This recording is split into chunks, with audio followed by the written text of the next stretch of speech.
All right, so I want to show y'all what I got going on right now. This is a almost 150 to 200 year old log house.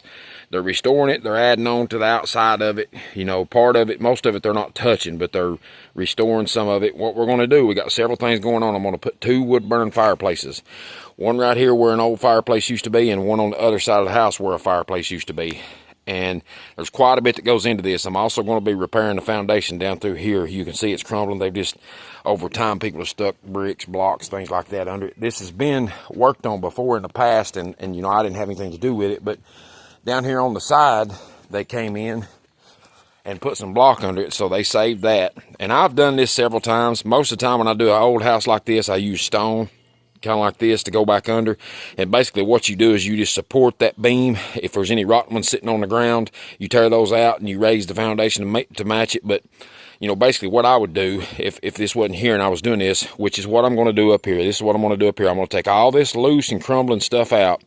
I'll support that while I do that. Like, say if this is holding it, there's not a lot of weight sitting on none of this. Most of this is loose. I don't know what's holding it. I got to figure out what's holding it first.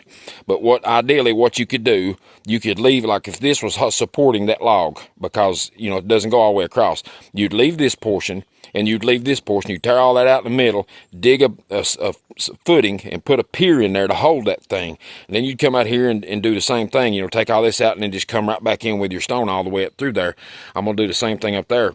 But first, that's going to be next week, maybe a little later. First, what I'm doing, I dug this. I should have made a video yesterday, but I pulled all the loose stuff out of the old foundation.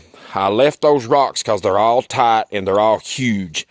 They've been in there for nearly 200 years. They are not going anywhere. Plus, some of this stuff, when you're working on stuff that's been worked on for, you know, several, you know, decades like that, some of it's tied in together, and, you know, it's best just to kind of leave the stuff that's tight.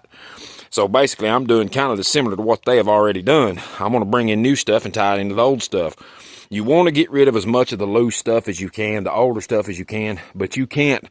This right here is a slab, and that's somehow this floor is tied into that slab, so you don't really want to mess with that much. Even that old funky board, I'm about afraid to pull it out. I don't know. But you'll see, I'll make some more videos over the next few days. We're going to come out here with a foundation, put a fireplace right here. More videos to come. If you like this kind of thing, I really love these houses. People don't realize what they're doing when they tear these houses down. I'm sorry for sticking my fingers in there, I'm just pointing.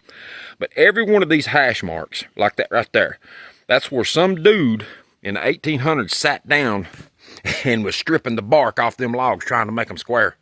There's so much character in this. Just like that little brick pad right there.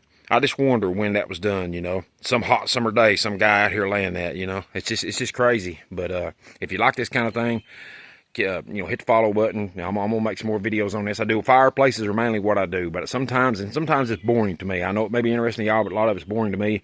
But stuff like this is real cool, and I'm going to share with you on this. You know, I've got several videos showing you how to build a fireplace so they draw smoke right. And obviously, that's the main thing. They have to draw smoke right, especially on these old log houses and stuff. But anyway, hit the like and share if you like it.